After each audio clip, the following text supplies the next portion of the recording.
నమస్తే, welcome to BC news. నా పేరు మానస. ముందుగా ముఖ్యాంశాలు.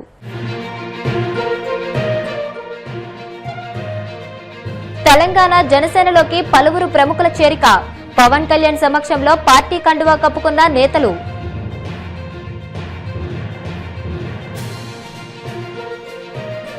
లూటీకి ప్రతీక జగన్ అయితే పెట్టుబడులు, పరిశ్రమలు, ఉద్యోగాలకు ప్రతీక చంద్రబాబు. స్వచ్ఛంద్ర కార్పొరేషన్ చైర్మన్ కొమ్మారెడ్డి పట్టాభిరామ్ వ్యాఖ్యలు. కూటమి ప్రభుత్వంలో విద్యా వ్యవస్థ కుప్పకూలిందన్న మాజీ మంత్రి ఆదిమూలపు సురేష్. పేద విద్యార్థుల భవిష్యత్తుతో చెలకాటమాడుతున్నారని ధ్వజం.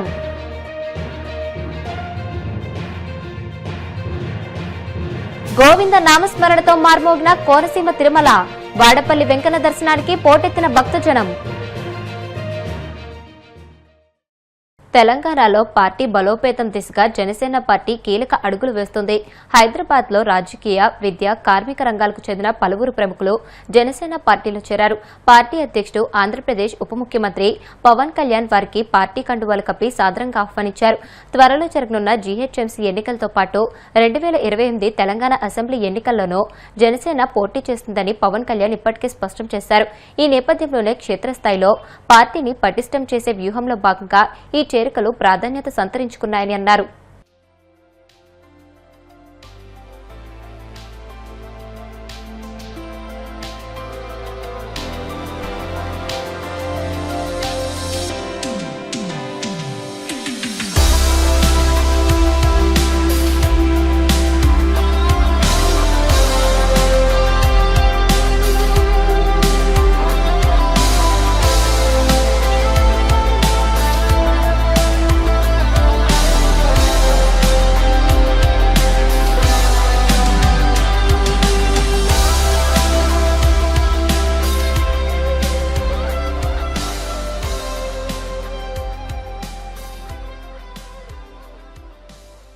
వైసీపీ అధినేత మాజీ సీఎం వైఎస్ జగన్మోహన్ రెడ్డిపై స్వచ్ఛంద్ర కార్పొరేషన్ చైర్మన్ కొమ్మారెడ్డి పట్టాభిరామ్ తీవ్రస్థాయిలో విరుచుకుపడ్డారు. తండ్రి అధికారాన్ని అడ్డుపెట్టుకుని పరిశ్రమలకు భూ కేటాయింపుల పేరుతో క్విడ్ ప్రోకో ద్వారా జగన్ కోట్లు దండుకున్నారని ఆరోపించారు. బ్రాహ్మణి స్టీల్స్ పేరుతో రాయలసీమ యువతకు ఉపాధి ఇస్తాననే భ్రమ కల్పించి భారీ దోపిడీ చేశారని అన్నారు. జగన్ లూటీకి గురైన 14,000 ఎకరాల ప్రభుత్వ భూమిని కూటమి ప్రభుత్వం తిరిగి స్వాధీనం చేసుకుందని వివరించారు. నాడు పరిశ్రమల పేరుతో జగన్ లూటీ చేస్తే నేడు పరిశ్రమలు తెచ్చి యువతకు ఉపాధి విప్లవాన్ని తీసుకొచ్చింది కూటమి ప్రభుత్వమని పట్టాభి తెలియజేశారు.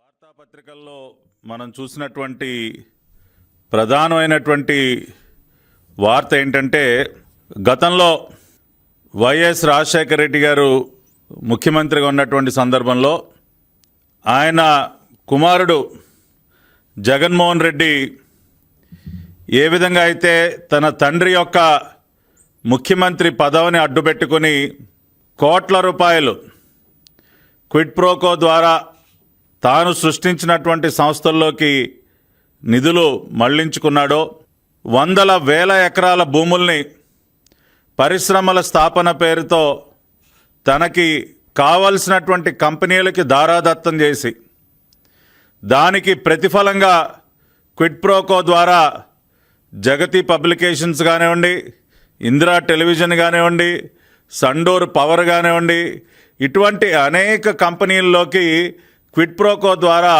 సొమ్ముల్ని ఏ విధంగా చేరవేసుకున్నాడో మనందరం కూడా చూసాం. అనేక సిబిఐ, ఏడీ కేసులు ఇప్పటికీ కూడా నడుస్తూ ఉన్నాయి. దానికి సంబంధించినటువంటి ఒక ఉదాహరణే బ్రహ్మణి స్టీల్స్.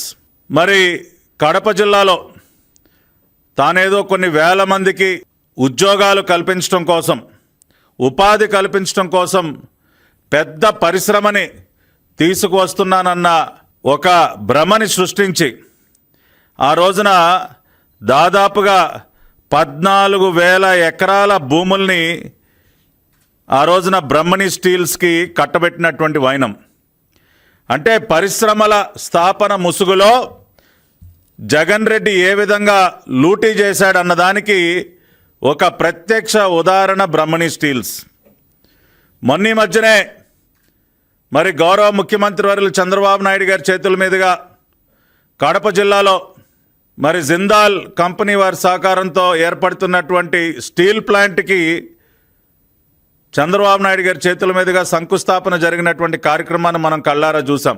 ఈ రోజున ఎన్డీఏ ప్రభుత్వం చంద్రబాబు నాయుడు గారి సారథ్యంలో నరేంద్ర మోదీ గారి సహకారంతో పెద్ద ఎత్తున పరిశ్రమలు తీసుకొచ్చి ఉపాధి కల్పిస్తూ సంపద సృష్టిస్తూ ఒక ఉపాధి విప్లవానికి నాంది పలికితే నారా లోకేష్ గారు చేస్తున్నటువంటి అవిశ్రాంతమైనటువంటి కృషి వల్ల ఈ రోజున పెద్ద ఎత్తున పెట్టుబడులు వచ్చి ఒక ఉపాధి విప్లవం ఈ రోజున మన కళ్ళెదురుగుండా కనపడుతూ ఉంటే, గతంలో రాజశేఖర్ రెడ్డి ముఖ్యమంత్రిగా ఉన్న సమయంలో కానీ జగన్మోహన్ రెడ్డి ముఖ్యమంత్రి అయిన తర్వాత కానీ ఉపాధి సృష్టి పేరుతో లూటీ జరిగినటువంటి పరిస్థితికి బ్రహ్మణి స్టీల్స్ వ్యవహారమే ఒక ప్రత్యక్ష ఉదాహరణ.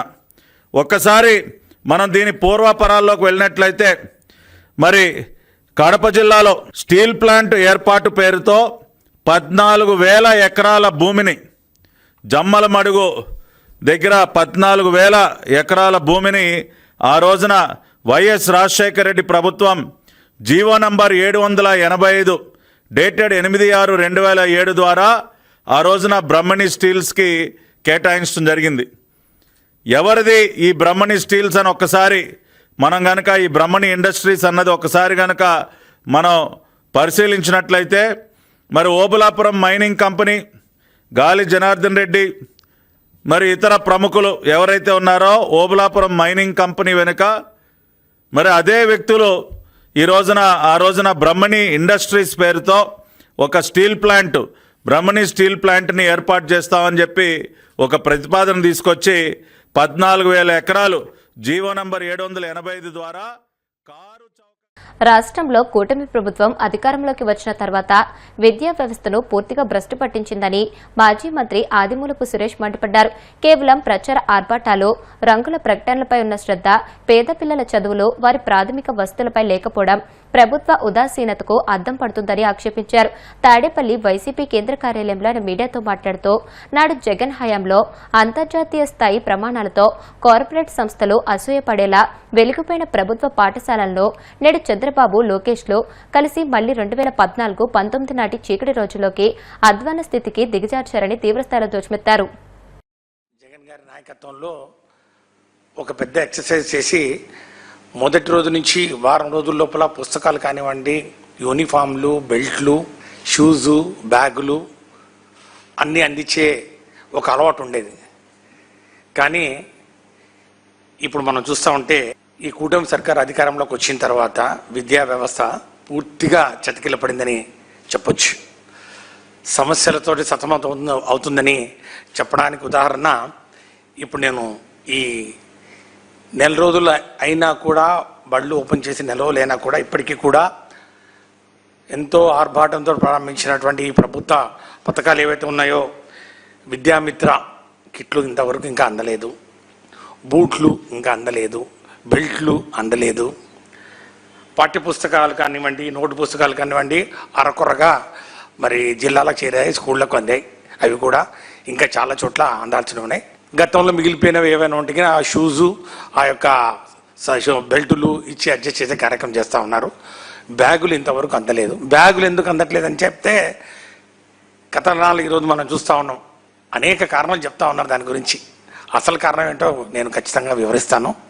ఇన్ని సమస్యలు తోటి ఈరోజు విద్యా వ్యవస్థ ఉన్నా కూడా ఈ ప్రభుత్వం విద్యార్థులపై పూర్తిగా నిర్లక్ష్య వైఖరి ప్రదర్శిస్తూ ఉంది.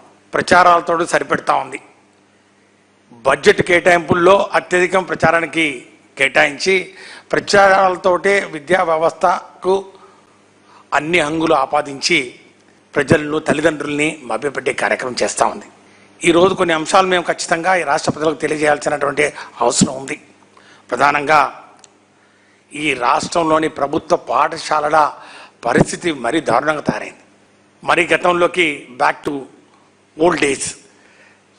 చంద్రబాబు నాయుడు గారు 2014 ముందు 14-19 మధ్య కాలంలో ఏ విధంగా పూర్తిగా ప్రభుత్వ పాఠశాలను నిర్లక్ష్యం చేసి సుమారు 1700 పాఠశాలను మూసివేసి, అంటే పాఠశాలలు అంటే సర్కారు బడి అంటే ఎలా తలపించేదో మనకు గుర్తుండేది. ఒకసారి 2014 కాలంలో పెచ్చులు ఊడినటువంటి మరి స్లాబులు, నేల మీద కూర్చునే చదువుకునే పరిస్థితులు, ఫర్నిచర్ లేకుండా, టాయిలెట్లు లేకుండా, పుస్తకాలు లేకుండా చదువుకునే పరిస్థితులు లేని విద్యార్థులు, మరి ఈ స్తోమత లేని పేదవాళ్ళు చదువుకునే పాఠశాలలు, ప్రభుత్వ పాఠశాలలు అనే ఒక ఆలోచన నుంచి పూర్తిగా జగనన్న అధికారంలోకి వచ్చిన తర్వాత చేపట్టినటువంటి సంస్కరణలు, ఆ సంస్కరణలు మొత్తం కూడా విద్యా వ్యవస్థను సమూలంగా మార్చివేశాయి. ఇంగ్లీష్ మీడియం కానివ్వండి, నాడు నేడు, విద్యా కానుక, గోరుముద్ద, డిజిటల్ క్లాస్ రూమ్స్, ఇలాంటి సంస్కరణలన్నీ కూడా తీసుకొచ్చి యావత్ దేశం అంతా కూడా ఆంధ్రప్రదేశ్ వైపు చూసే విధంగా చేసినటువంటి పరిస్థితులు 2019 నుంచి 2024 వరకు మనం చూడడం జరిగింది. కానీ ఇప్పుడు వాటన్నిటినీ కూడా మరి ఎందుకో ఎవరి మీద కోపమో ఈ ప్రభుత్వం మరి పేద విద్యార్థుల మీద చూపిస్తూ ఉంది, ప్రభుత్వ పాఠశాలల మీద చూపిస్తూ ఉంది. మేము ఒకటే అడుగుతా ఉన్నాం, ఈ కనీస సౌకర్యాలు ఏవైతే కల్పించడం జరిగిందో నాడు నేడు కార్యక్రమం ద్వారా జగనన్న చాలా చక్కగా 11 ఐటమ్స్ చేయాలి అని చెప్పి ఆ రోజు మేము మరి మినిస్ట్రీలో ఉన్నప్పుడు అనేక మార్లు రివ్యూలు పెట్టి ఈ యొక్క 11 ఐటమ్స్ కంపల్సరీగా స్కూళ్ళలో ఉండాలి. పెయింటింగ్స్ కానివ్వండి, కాంపౌండ్ వాల్స్ కానివ్వండి, క్లాస్ రూమ్స్ కానివ్వండి. ఇప్పుడు కాసేపు ప్రకటనలు.